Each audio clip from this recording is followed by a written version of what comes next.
It is official. The UK government has just announced that by January 2024, international students coming into the UK can no longer bring their families along on a dependent visa.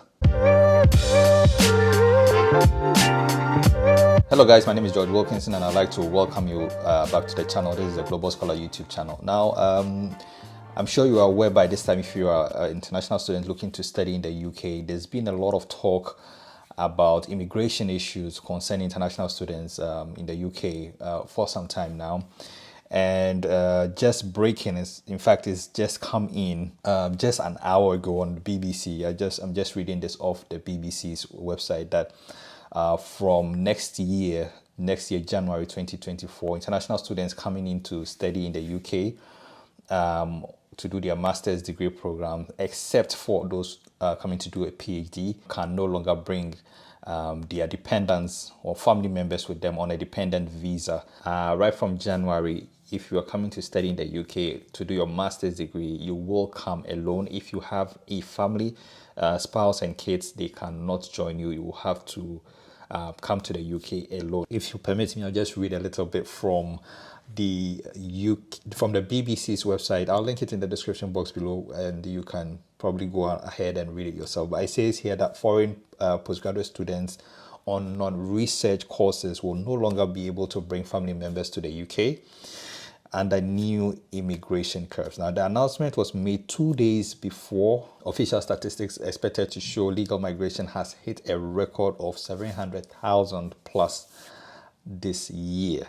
And last year, over 135,000 visas were granted to dependents of foreign students, nearly 9 times the figure of 2019. So I think that is where the concern for the UK government is, that there's serious numbers coming in on dependent visas. Now, some of these measures, has been seen to be coming because recently in the news, the UK government has been sharing, the astronomical numbers of dependents who are in the UK and the impact of that on the UK economy. Now, if you guys watched my previous video where I ironically was talking about why the reasons to come to the UK, I actually mentioned that the post-study work visa that gives international students the opportunity to work 2 years after their studies in the UK was actually under threat, and there was talks and reports that it's looking to be capped at say 6 months or 4 months or whatever. The point is that this has been coming. The UK,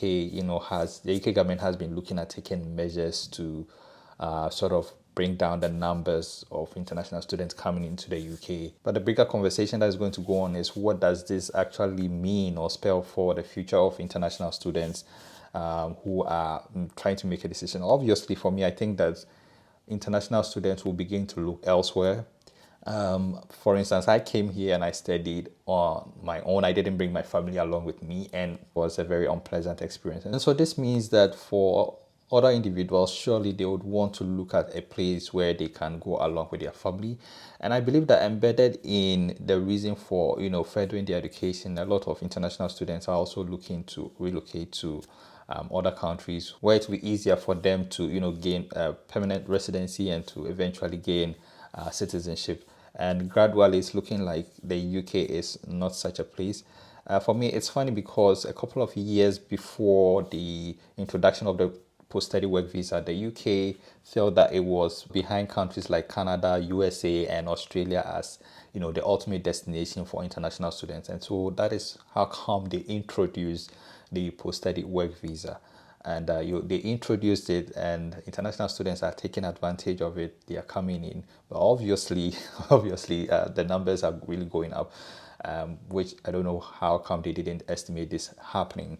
But then coming back and reviewing the policy or the decision barely 3 years after implementing it begs the question, what was really their motive for introducing it in the first place? But like I'm saying, what is expected to happen is that international students are going to start looking elsewhere, looking at probably Canada as the obvious destination, Australia. Both these countries at the moment offering some quite attractive post-study work arrangements and the opportunity to bring your family along. So let me know what you think about this in the comment section below, and if you were planning to begin your studies in September, what is going through your mind? By the way, I honestly don't know what is going to happen for September intake. I don't know if they will be permitted to bring their families along, but I will keep on top of the news and update you guys as soon as I get any information. Let me know your thoughts again in the comment section below, and I'll see you in the next one. Peace. Bye bye.